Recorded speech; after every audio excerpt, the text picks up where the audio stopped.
Most of us like to think that things like slips, trips, falling objects, and other incidents don't happen in our facilities. But the truth is, these accidents can occur anywhere at any time. So when they do, don't panic. Handle the situation as calmly as you can. And make sure everyone around you is safe or gets the medical attention that they need. But you can't stop there. The only way to help prevent more accidents from occurring is to understand why they happen and what can be done to keep the same type of accident from happening again. That's where accident investigation comes in. This is the process that is used to determine what factors led to an accident, as well as what a facility should change to keep workers safe moving forward. In this program, we'll discuss the different types of workplace accidents that can occur and walk through the steps of an accident investigation. We'll also take a look at several case studies to help you understand how the process works.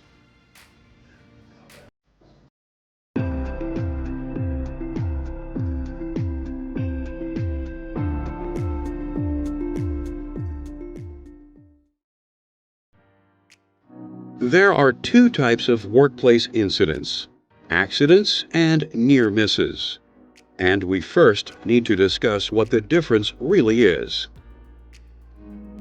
The National Safety Council, NSC, defines an accident as an unplanned, undesired event, not necessarily resulting in injury, but damaging to property and/or interrupting the activity in progress. On the other hand, a near miss is a narrowly avoided accident that could have resulted in an injury or the loss of equipment or materials, but did not.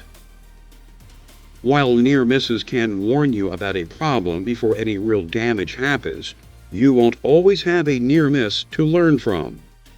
So if an accident does occur, the first thing you need to do is to get treatment for anyone who is injured. If someone needs first aid and you're qualified to give it, that should be your initial priority. Then medical personnel should be called. Once any victims are taken care of, the appropriate supervisors and managers should be notified if they aren't already at the scene. Next, the area where the incident occurred should be secured with safety tape so that no one else can get hurt. This will also help to prevent any evidence of what took place from being disturbed. Only after these things are done can an accident investigation begin. In the case of a near miss, since no one was injured, you can report the incident to your supervisor, so they can begin the investigation process.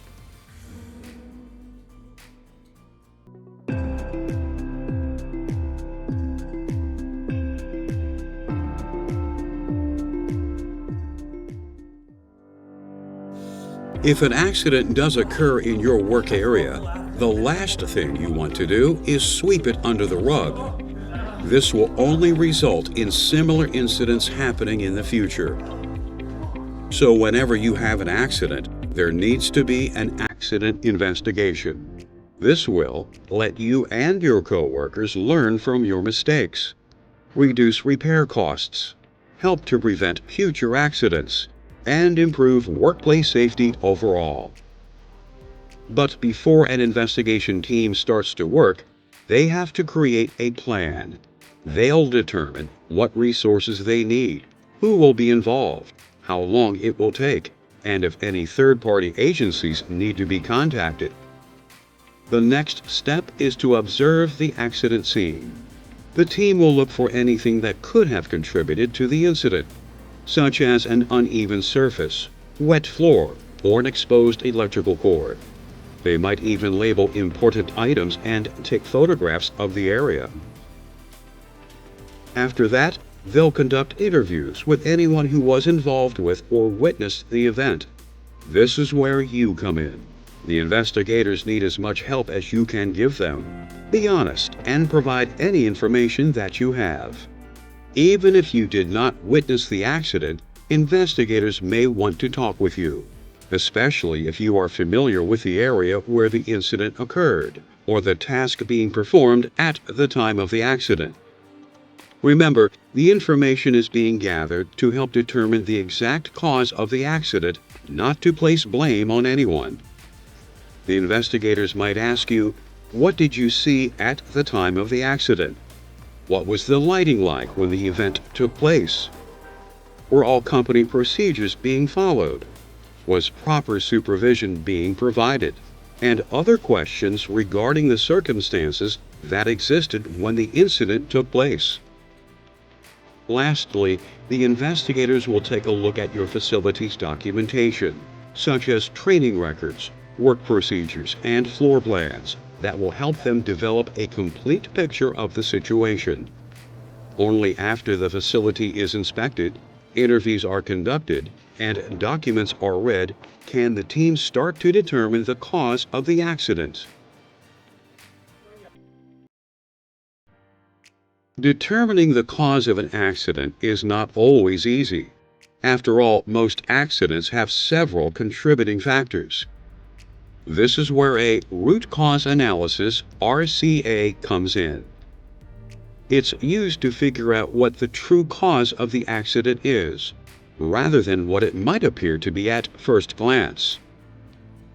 Root cause analysis looks at what led up to the incident and whether there was a domino effect involved, a cascading sequence of events that eventually caused the problem.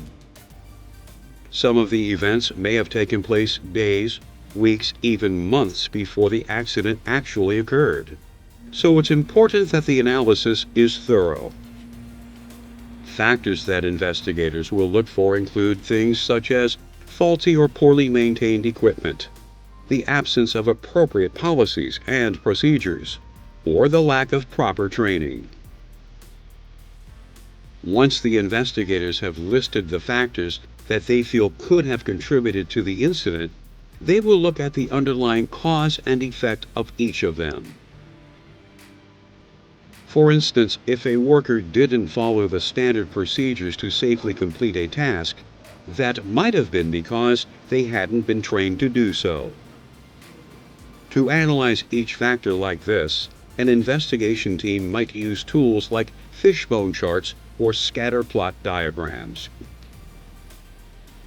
The fishbone chart gets its name from its shape, which resembles a fish skeleton.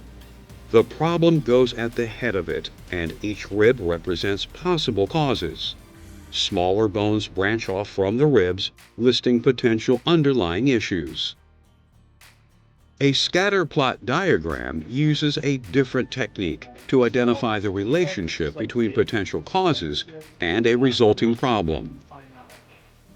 Once investigators identify a problem and a potential cause, they'll gather data that will show the strength of the correlation between the two. For instance, let's say investigators think that some shifts' extended hours are the potential cause of many of the workplace accidents in your facility. To test this theory, they would create a chart with the number of accidents on the x-axis and the length of different shifts on the y-axis. Then they would plot points based on how many accidents occurred during each shift length.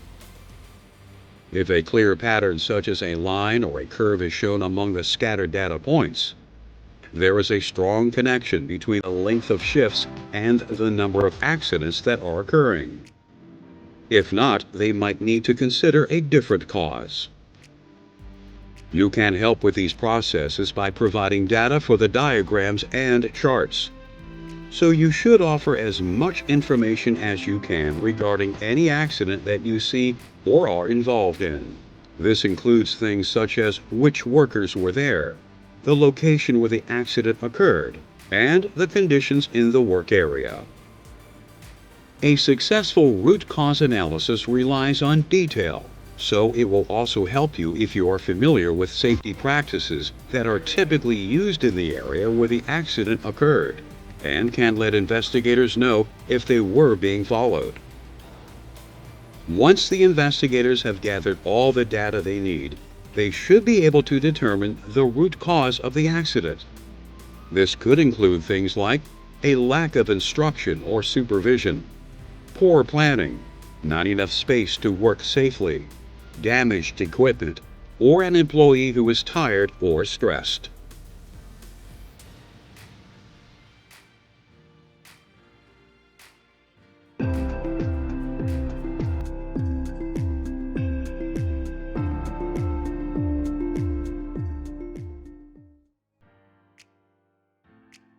One of the best ways to understand accident investigations is to look at some examples of them.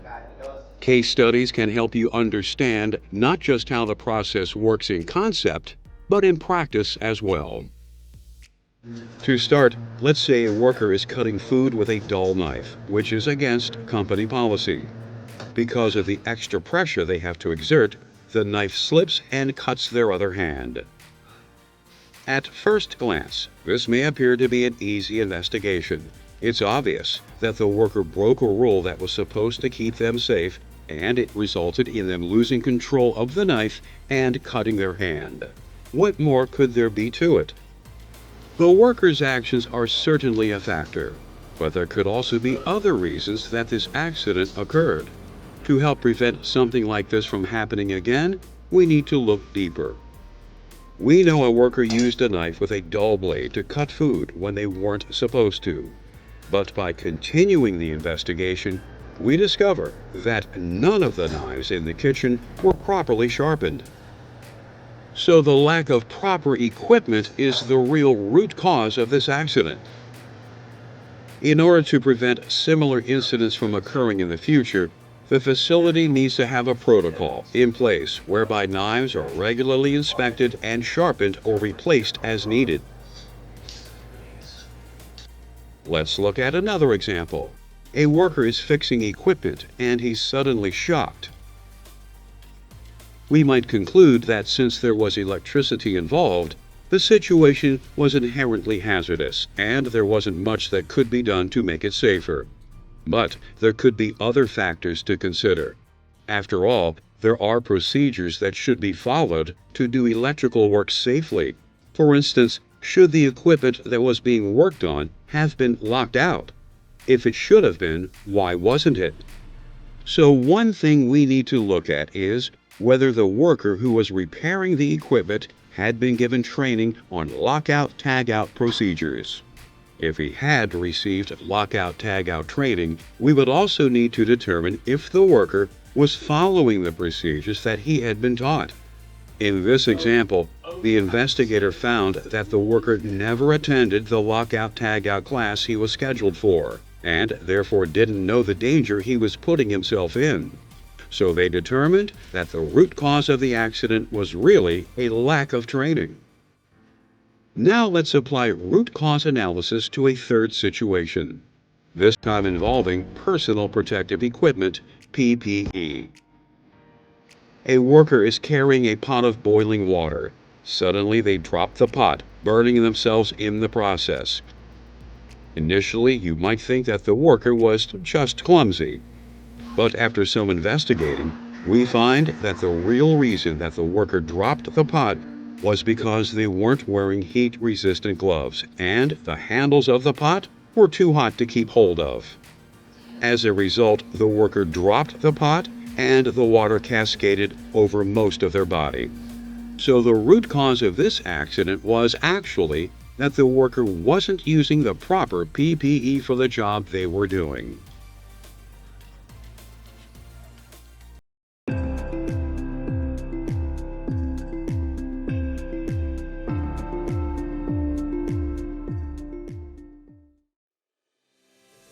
When it comes to accident investigation, there is good news and bad news.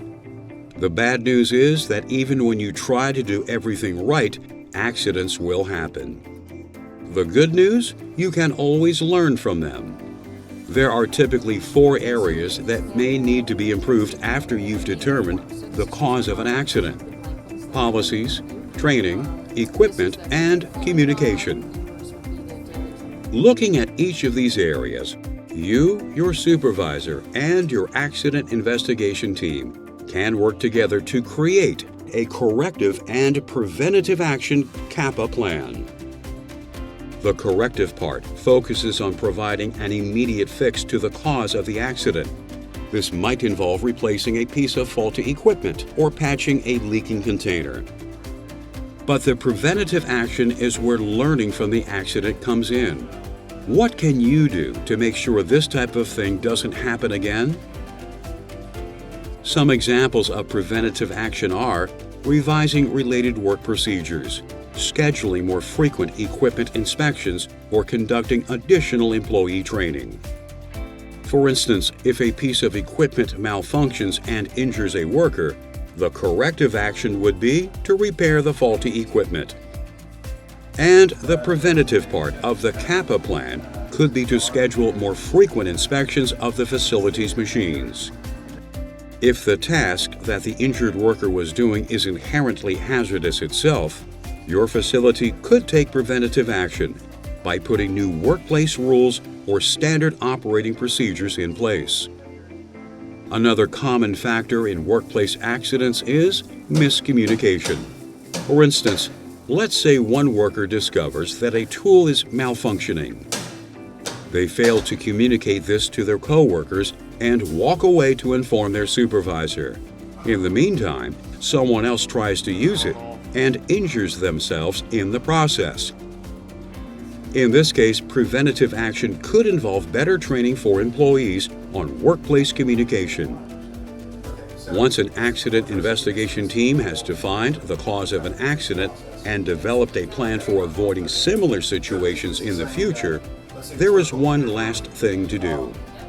The only way your facility can truly benefit from an accident is if everyone knows what happened, what the contributing factors were, and what corrective and preventative actions are being taken. So all workers should get a copy of the investigation team's final report. And there should be extra copies stored and made available to new employees as well. One thing is certain in any facility: accidents do happen. So it's how we respond to them that really matters. By participating in a thorough accident investigation, you can help yourself and your coworkers avoid similar situations in the future. Let's review. The two types of incidents that can occur in the workplace are accidents and near misses. No matter how minor either one may seem, you should always report them. An accident investigation includes creating a plan for how the investigation will proceed, examining the scene of the incident, talking to witnesses, and looking at relevant documentation.